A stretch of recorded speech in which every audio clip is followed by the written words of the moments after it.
Some new information this afternoon. Authorities say 4 people, including 2 children, died in the crash on Highway 2 near Floodwood, Minnesota yesterday.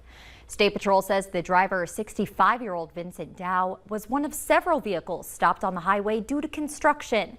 That's when a semi-truck traveling at highway speeds hit the stopped vehicles.